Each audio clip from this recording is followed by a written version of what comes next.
वो कर्ण की भी यही गलती रही। कर्ण जो पात्र है महाभारत का, कोई साधारण पात्र नहीं है कर्ण। सूर्य के अंश से उसका जन्म हुआ है।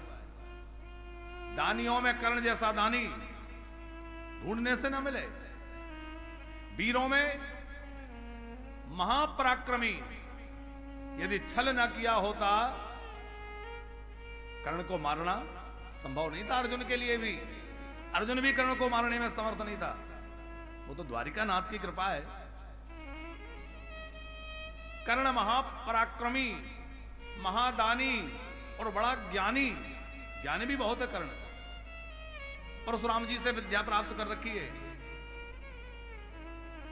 लेकिन कर्ण की कमी क्या रही? दुर्जनों का संग, दुष्टों का संग। आप कितने पराक्रमी हैं, आप कितने बुद्धिमान हैं, आप कितने भले आदमी हैं, यह बात इस बात पर भी निर्भर करती है कि आप कैसे लोगों के संग रहते हैं। आप बहुत भले आदमी हैं, लेकिन आप यदि बुरे लोगों के बीच में रहते हैं, आपकी सज्जनता धीरे धीरे समाप्त हो जाएगी, आपके विचार कलुषित हो जाएंगे और आप गलत रास्ते पे जा सकते हैं। कर्ण जैसा दानी, दुर्योधन जैसे मित्र को पाकर के विचार कुंठित हो गए। अरे और तो और, दुर्योधन का अन्न खाने से पितामह भीष्म जैसी की बुद्धि खराब हो गई। जिस समय भरी सभा में द्रौपदी का वस्त्र हरण हो रहा था, आप विचार करिए, जहां जिस सभा में धृतराष्ट्र बैठे हैं, पितामह भीष्म जैसे बैठे हैं, गुरु द्रोणाचार्य जैसे ऐसे ऐसे महापुरुष बैठे हैं, और वहां एक नारी के साथ ऐसा व्यवहार हो, क्या ये उचित है?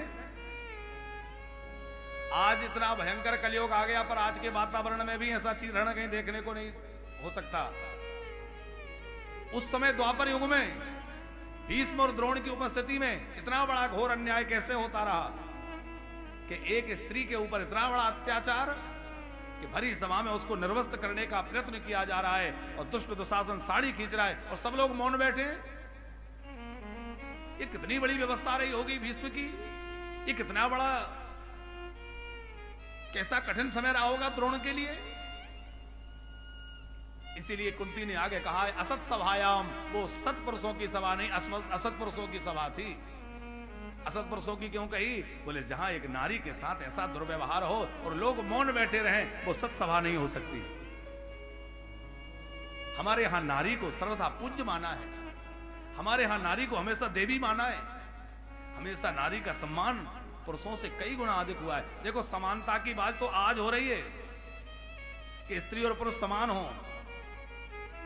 समानता की बात करना हमें लगता है स्त्रियों के स्थान को नीचा करना है, क्योंकि समानता करके हम स्त्रियों को ऊपर नहीं उठा रहे, नीचे ला रहे हैं। क्योंकि उनका स्थान तो भैया पुरुषों से हमेशा श्रेष्ठ रहा है, हमेशा वंदनीय रही हैं, हमेशा आदरणीय रही हैं। उनका स्थान पुरुषों से बहुत श्रेष्ठ है। लेकिन जिस सभा में कर्ण, द्रोण, भीष्म जैसे महारथी और महाज्ञानी लोग बैठे हों, वहां एक नारी के साथ ऐसा व्यवहार हुआ, ये इतिहास में बड़ा कलंकित दिन रहा होगा। ऐसा क्यों हुआ? बोले सबका विवेक नष्ट हो गया दुर्योधन के संग के कारण। दुर्योधन जैसे दुष्ट का संग किया, उसका अन्न खाया, तो दुर्योधन का अन्न खाने से भीष्म से पूछा था द्रौपदी ने रोते रोते, दादाजी आप बतलाइए, क्या जुए में सब कुछ हारा हुआ पति अपनी पत्नी को जुए के दांव पर लगा सकता है? भीष्म जी ने कह दिया, बेटी मैं कुछ नहीं कह सकता, क्योंकि मेरी बुद्धि इस दुष्ट दुर्योधन का अन्न खाने से खराब हो गई है। मैं कुछ नहीं कह पा रहा हूं, मैं निर्णय नहीं कर पा रहा हूं।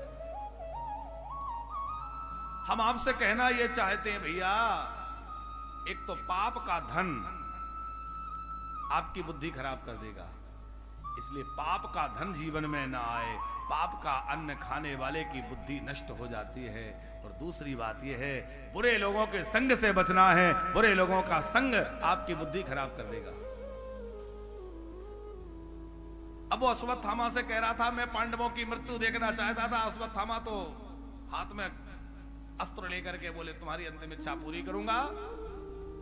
पांडवों के शिविर में चला गया। पर इतनी बड़ी सेना से जिन प्रभु ने रक्षा कर ली, क्या वो प्रभु ऐसे ही मर जाने देंगे? ठाकुर जी जिसको एक बार आश्रय में ले लेते हैं पर उसका बाल बांका नहीं हो सकता।